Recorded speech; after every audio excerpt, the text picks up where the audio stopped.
friends with us to help me out. I was wanting to do a Palm Sunday message and kind of a little bit more narrative. And so I was like, who better to help me than kids? Because they are very dramatic. So I'm excited this morning to present to you Encounters with Jesus.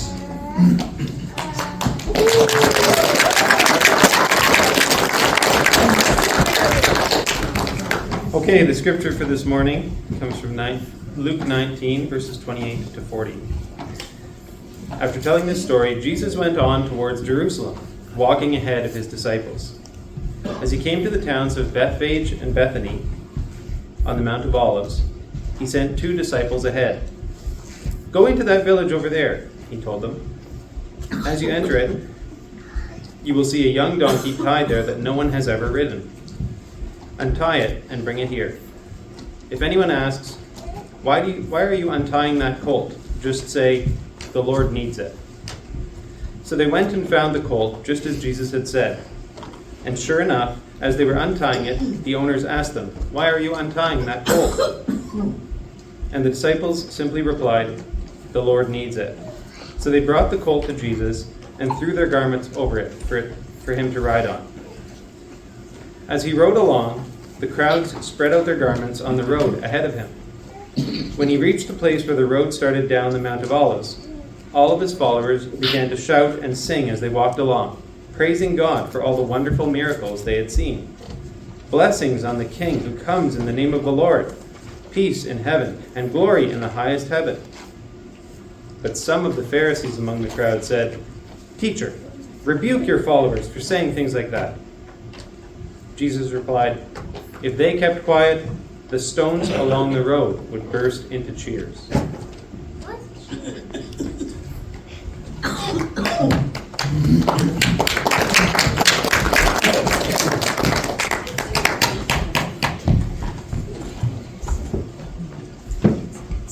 wonder what the master needs a donkey for. I think he's going to ride the donkey into Jerusalem.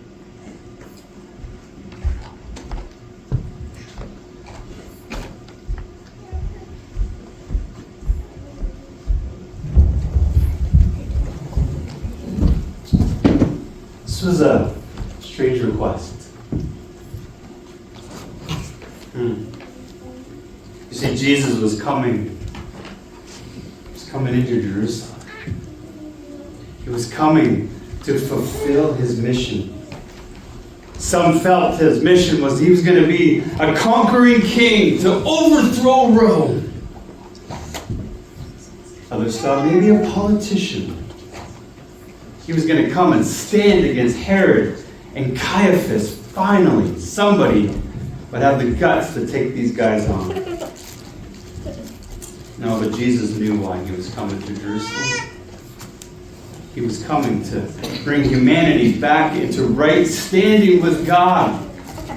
He was coming to bring forgiveness, grace, mercy, love. He was coming to conquer death and sin.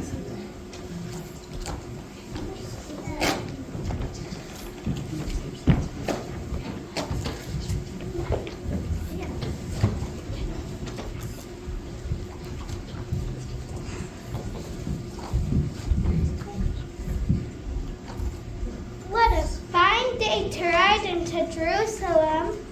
Yes, a fine day.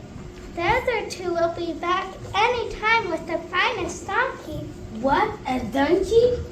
No way. Absolutely not for Jesus.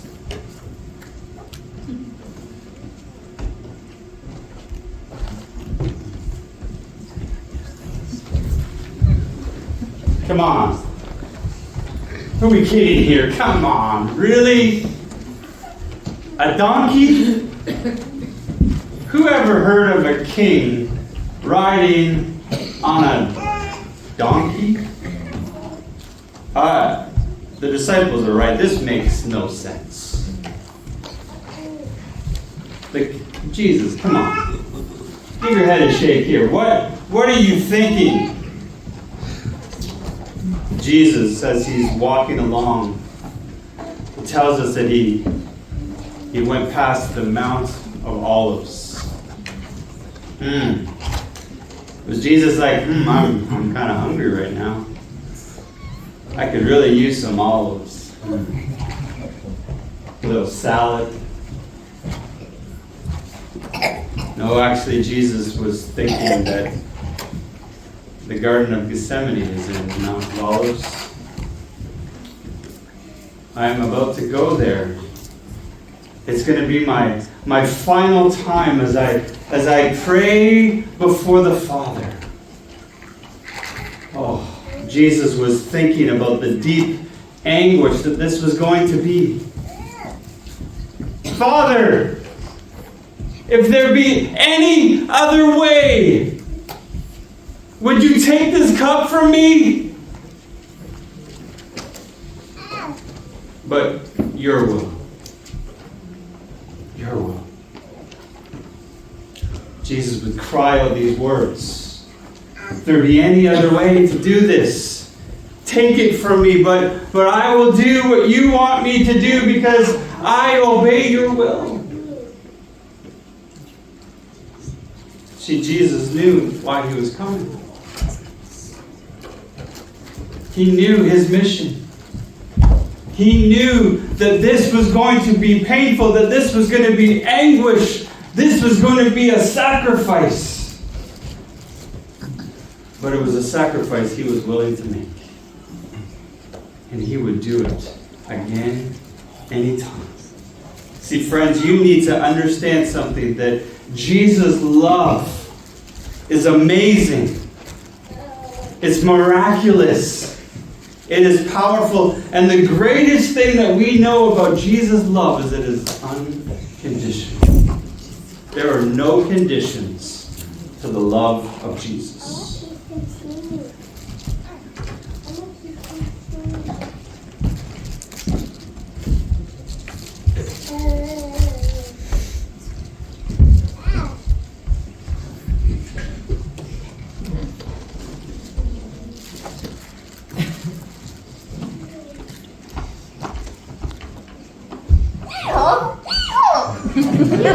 Look at that!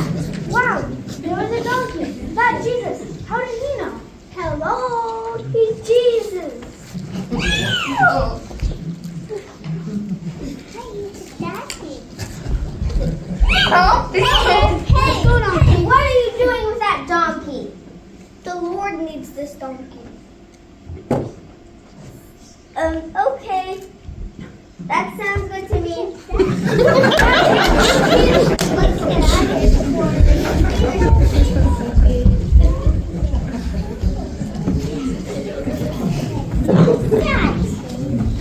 Yes. How did Jesus know? Come on, didn't that seem a little bit like that was too easy? Jesus needs your donkey. Okay. This donkey was their livelihood.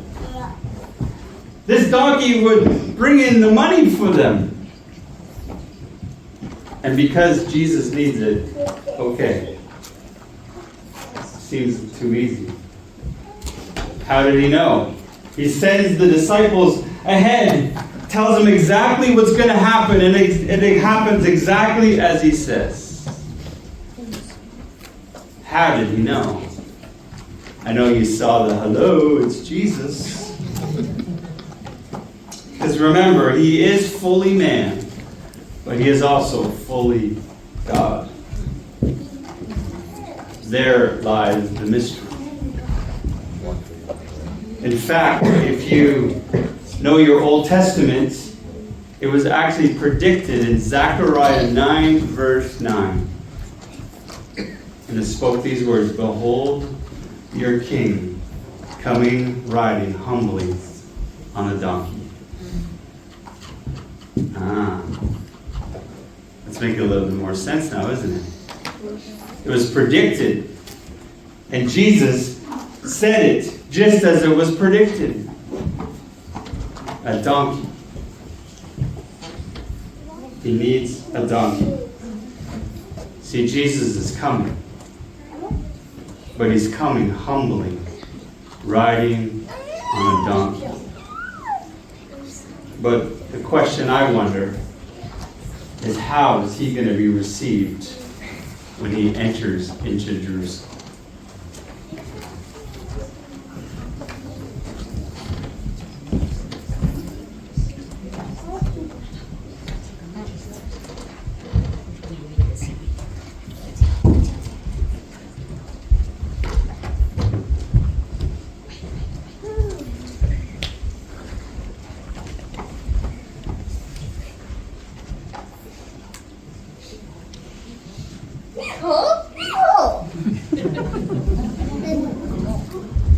Here, Jesus, your royal steed, humble donkey. My brother, the comedian. Oh.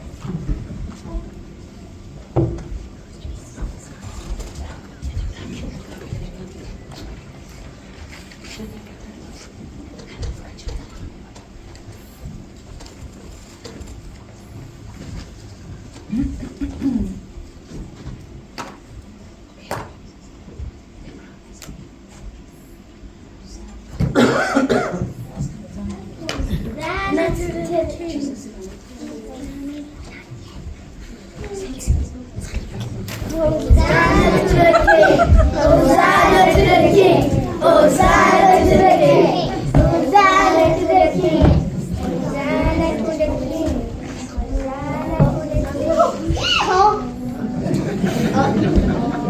Soldier.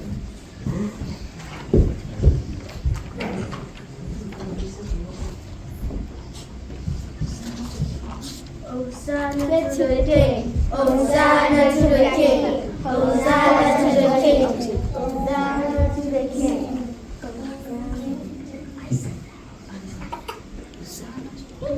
Jesus, can you tell the crowd to keep it?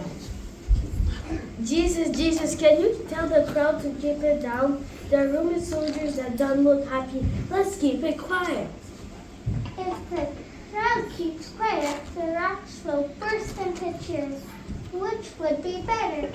People shouting or rocks singing?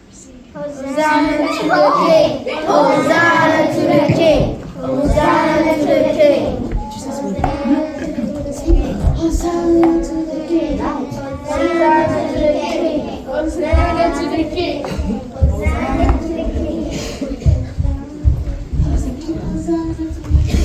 Hosanna to the King! Hosanna to the King!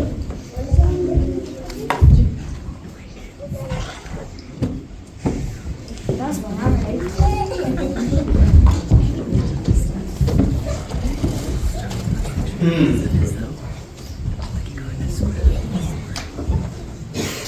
I wonder who would you be in the crowd? You really thought about it. You think about the story. Put yourself there. Who would you be in the crowd? Would you be the disciples? A little bit confused. He's riding on a donkey. We're not really sure what this all means.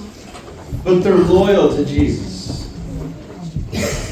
How about the crowd? Would you be part of the crowd? Shouting, Hosanna to the King. You know what they were shouting? Help us, O King Jesus. Help us, O King Jesus. Help us, O King Jesus. Would you be shouting in the crowd? Remember, Jesus, he's riding on a donkey. He's not riding on a royal steed. He's not riding on an animal of war. See, if soldiers were to see people riding in on donkeys, they wouldn't be that upset. They wouldn't be that intimidated. So they know he's not really coming as a warrior or a soldier, but humbly on a donkey. Yes, Jesus was coming in humility and sacrifice, but don't think for one moment that Jesus wasn't coming ready to battle. Oh, he wasn't coming to battle who they thought he was. Caesar. Rome. No, he was coming to battle something even greater. He was coming up against the principalities of darkness. He was coming to overthrow sin once and for all, to conquer sin and death. Yes, he was coming humbly on a donkey, but oh, he was prepared for battle. Would you have been the Roman soldiers? They're scared, but they're ready for a fight. You know a Roman soldier, they'll always get ready for a fight. Would you have been them? They're putting on a brave face, not really too sure what they think of this guy, Jesus. Or would you have been the Pharisees? Will you tell Jesus to keep it down? Would you get them to tell the people to stop praising you? See, the Pharisees, for whatever reason, they were too proud to follow Jesus. And they were too narrow-minded to recognize that Jesus is the King, the true King, God in human form. Now, to their credit, the Pharisees were simply just trying to warn Jesus and his followers. There were Roman soldiers, and they only have allegiance to one king, and it is not Jesus. I believe the Pharisees were trying to warn them. Those Roman soldiers, they're ready. They're armed for battle. I wouldn't take them off. But really, isn't this the whole point of the story? Is Jesus your king? Or do you have allegiances to other things or other people? Does he have control of your life? See, Jesus mentions that the stones will cry out. See, stones were very symbolic to the Jewish people. There would be times when they would make monuments to remember the faithfulness of God. In fact, there's a well-known story that when Joshua and the Israelites were about to cross over the Jordan River, and when they crossed, and on the other side, they set up these rocks. See, this is what Jesus was saying. Not that it was going to be literal rocks. Could you imagine? I know we can start to see rocks through the snow now. And then if you weren't praising God in your house, that all of a sudden you would hear the rocks singing out his praises, you'd think that's a little weird. But Jesus was saying, no, the voices, the people that set up these monuments, that put these stones together, no, their praises will continue to be going. And Jesus said, for thousands of years, people have been praising my name. I am not going to get them to stop. But is that you? Are you praising? Is he the king of your life? Jesus wanted us to remember to keep praising his name.